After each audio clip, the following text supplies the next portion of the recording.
Bonjour, très chers Gémeaux, je suis ravie de vous retrouver.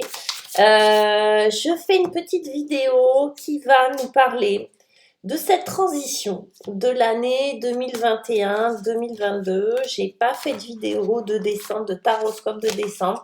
J'étais très occupée, j'étais très malade aussi. Donc voilà, mais par contre, plus intéressant pour moi à faire cette transition 2021-2022 qui énergétiquement au niveau cosmique va être un peu voilà, un passage super important. Pas forcément confort, mais bon voilà, on va essayer de faire un petit tirage pour le passer le plus confortablement possible, on va dire. Et puis une petite projection sur les 6 prochains mois avec l'horoscope Béline. Là, j'ai mon petit symbolone et on va tirer une énergie, l'énergie principale pour vous, chers Gémeaux, sur cette fin d'année, ce début d'année. Qu'est-ce qu'on veut nous raconter? Qu'est-ce qu'on veut nous donner pour vous? Waouh! Bon, c'est plutôt chouette. Regardez cette espèce d'élévation incroyable. On a Mars, on a Mars, oui, on a Mars, on a Vénus, on a le Verseau, on a la Balance, tout va bien. On est vraiment dans une espèce euh, d'équilibre, on va dire, d'élévation, d'équilibre, de légèreté comme ça dans les sensations où on va être, si vous voulez, les énergies vont être propices à la créativité, on va dire à l'élévation spirituelle aussi. Euh, on va être dans une espèce de désir d'indépendance, de faire tout seul, d'aller rejoindre des idées, d'aller rejoindre des, comment on va dire ça, euh, on va être très curieux de nouvelles sensations. On va être très curieux de découvrir d'autres facettes de soi, là. Pour moi, c'est ce que ça me raconte. On va aller voir avec le tarot. On va aller voir votre énergie principale, les Gémeaux, comment vous finissez et commencez cette année 2022, qui arrive à grands pas. Et bah, on se fait la malle, on se casse les Gémeaux. Allez, Taillot, on quitte quelque chose. Quoi? On va voir. Après, vous l'adaptez à vous, hein, j'aime là, parce qu'alors, dis donc, avec l'éclairage, c'est pas toujours facile.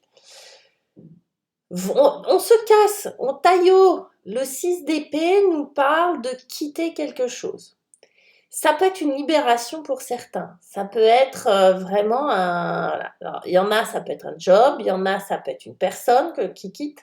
Il y en a, ça peut être une habitude qui mettent de côté. Oui, ça peut être quitter un stress, hein, ça peut quitter un état, d'accord, un état où vous vous sentiez pas bien, bah ça y est, on s'en va. Pourquoi maintenant, pourquoi pas à un autre moment? Ben, parce que des fois les choses elles sont pas mûres, il faut attendre que ça soit mûr. En tout cas, il y a l'idée de partir. Et vous voyez, on part, on ne le dit pas forcément, hein, on taille la route. On va aller voir justement ce que vous avez à laisser, ce que vous abandonnez. Parce que là, c'est un peu ça.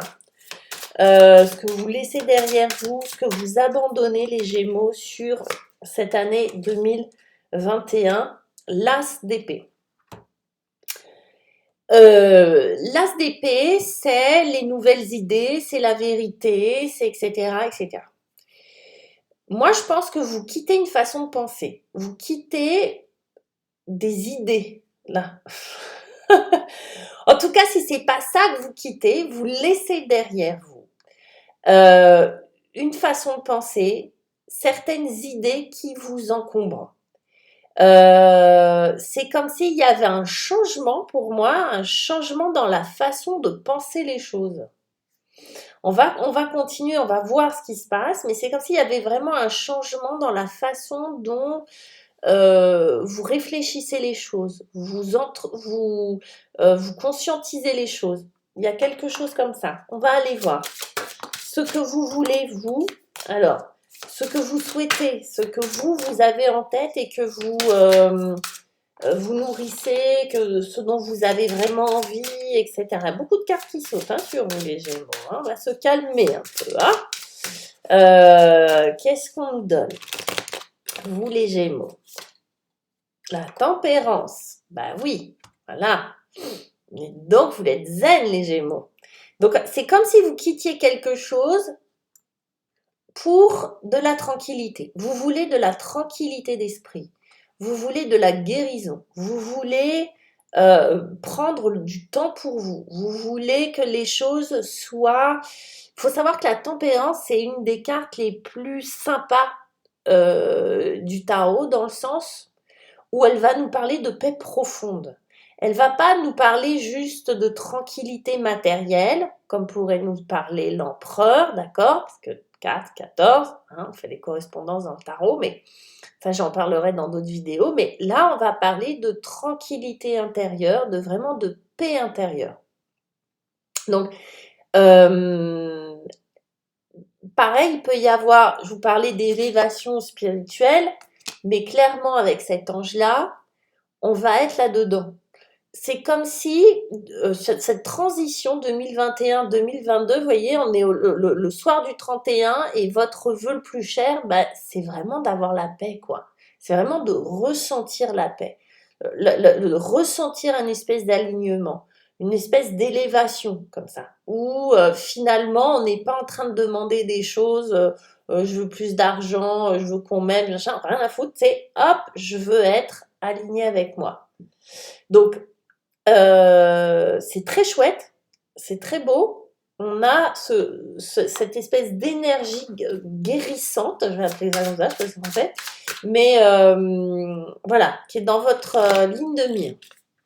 Ce sur quoi vous allez pouvoir vous appuyer pour vivre ça, le jugement. Le jugement, c'est cette capacité à renaître, à s'éveiller. Le jugement, ça peut être aussi un appel à la vocation.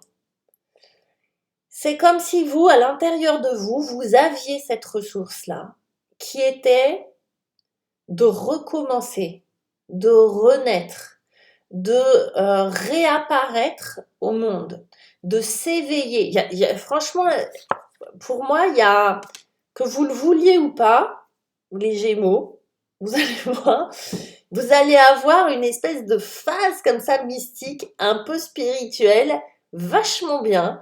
Mais on vous dit, ayez confiance pour ça, parce qu'en fait, vous avez la capacité d'éveil, de réveil pour certains. Donc c'est très beau parce que vous avez ça à l'intérieur de vous, même si vous l'ignorez. D'accord?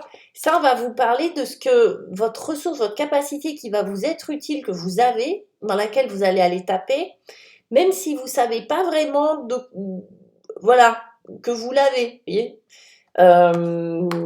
Parfois, on est parfois surpris par notre capacité à, réagir, vous voyez, à trouver des ressources. Là, on a quelque chose, je peux vous dire, si vous avez un peu de temps, si vous avez envie, parlez à vos guides, parlez à vos anges gardiens. Hein. Il y a quelque chose où vous êtes guidés là. Où est-ce que vous allez, mes chers Gémeaux? Qu'est-ce que cela va vous apporter? Et ben voilà, derrière, on va reparler du très concret. Le roi de denier.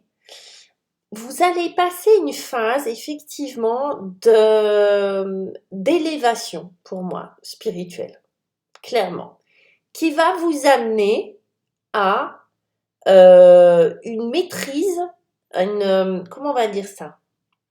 À la possibilité et la capacité de bâtir. Bâtir quoi? Ce que vous voudrez. Le roi de Pentacle, alors ça peut...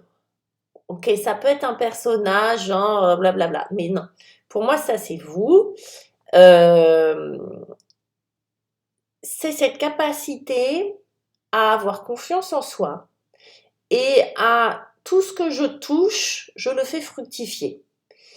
Le roi de denier, il a cette capacité, c'est un bâtisseur, c'est quelqu'un qui sait se sécuriser matériellement, qui sait sécuriser aussi les autres, qui a une connaissance de ce qu'il fait. Vous voyez, on pourrait avoir des entrepreneurs, on pourrait avoir, en tout cas, on a quelqu'un qui sait ce qu'il veut. Donc, si vous avez envie de monter votre boîte ou si vous avez envie de créer quelque chose dans l'immobilier, si vous avez envie de sécuriser un lieu, une famille, quelque chose, voyez, si vous avez un projet XY, roi de Pentacle, il est au top. Il sait quoi faire, quoi dire. Voilà, c'est son domaine. Comme on est dans les pentacles, on est aussi dans le corps. Et il est possible que vous ayez, du coup, à travers ce chemin spirituel, pour moi, en tout cas d'éveil, d'élévation, de paix intérieure, etc., que vous preniez soin de vous aussi, que ça aille avec, que vous vous repreniez en main, si ce n'est pas déjà fait, mais que vous ayez vraiment à cœur de vous donner, de vous accorder de l'importance. Vous voyez, là, si on avait un sportif ou une sportive, ou même si c'est pas forcément de haut niveau, hein, mais de prendre soin de son enveloppe extérieure, de son corps, de soi. Ok? Voilà mes très chers Gémeaux. Très joli tirage pour vous. On va regarder un petit peu sur les 6 prochains mois, une carte par mois avec l'horoscope Béline. Ce que l'horoscope Béline nous annonce pour le mois de janvier. Et nous avons l'enchaîner. Ta ta ta. Ouais. On vous parle de se tirer de quelque chose, vous voyez, de cassos, parce que il est possible que pour certains Gémeaux, vous vous sentiez attaché, enchaîné à quelque chose. Du coup, bah, il y a l'idée de partir. Et c'est pour ça que vous cherchez, vous demandez la paix, je comprends, d'accord, et que vous allez y arriver. Mais mois de janvier, il est possible que vous entamiez le mois de janvier avec cette idée ou cette sensation de se sentir enchaîné, en tout cas de vouloir se libérer d'un certain enchaînement. Je ne sais pas lequel c'est pour vous. Et en février, nous avons la destinée qui vient nous dire que vous avez rendez-vous avec votre destin. Dieu seul sait ce que ça veut dire. En tout cas, qu'il y a quelque chose qui est mise en route, on va dire, et sur le chemin, bah, il y a un passage obligé. Moi, je vais parler de ça comme ça, la destinée, c'est un petit peu un passage obligé. Vous savez, c'est les grandes lignes, ou en tout cas, c'est les points qu'on va devoir traverser dans la vie. Bah, au mois de février, il est possible que vous ayez rendez-vous avec ce péage-là, on va dire, avec ce point-là, avec la destinée. Au mois de mars, on a le mouvement. Donc au mois de mars, vous les Gémeaux, de nouveau dans le mouvement. Destinée, on passe de l'enchaînement au mouvement en 3 mois avec au milieu la destinée, si vous voulez. Vous voyez, en 2 mois quoi. Donc plus d'enchaînement. Là le mouvement. Là de nouveau vous êtes dans quelque chose de mobile. La solitude qui ressort sur ce mois d'avril. Alors, est-ce que c'est un sentiment que vous recherchez? Est-ce que c'est quelque chose que vous subissez? La solitude peut être quelque chose qui marque sur le mois d'avril, quelque chose qui vous apporte, quelque chose dont vous avez besoin, une nécessité, ou quelque chose qui fait peur et qui revient et qui vient frapper à la porte. Bref, la solitude est là. En tout cas, la notion de solitude, intéressant, hein, parce que c'est pas négatif, c'est pas positif, c'est quelque chose. Et pour arriver sur le mois de mai au foyer. Donc, il y a peut-être une espèce ça bouge pas mal hein, pour vous, parce qu'effectivement, on a à chaque fois son contraire. On a une énergie et un peu l'inverse. Hein. On a l'enchaînement, le mouvement, on a la solitude, on a le foyer. Et sur ce mois de juin, qu'est-ce qu'on nous propose pour vous, les Gémeaux? La girouette, il va falloir faire des choix. Il va falloir ou pas, mais en tout cas multi-choix. La girouette, elle va nous parler de plusieurs chemins, comme si vous étiez autour d'un rond-point et que voilà, vous avez plusieurs embranchements, lequel vous allez prendre. c'est à vous de voir. Voilà, mes très chers Gémeaux, je vous embrasse. N'hésitez pas à liker, bien sûr, à me laisser vos commentaires, ça me fait toujours plaisir. À vous abonner, à partager cette vidéo, à la partager avec les gens que vous connaissez. N'hésitez pas à leur envoyer et à partager, à leur envoyer leur petit horoscope de fin d'année, début d'année. Et moi, je vous dis à tout bientôt. Prenez soin de vous. Au revoir.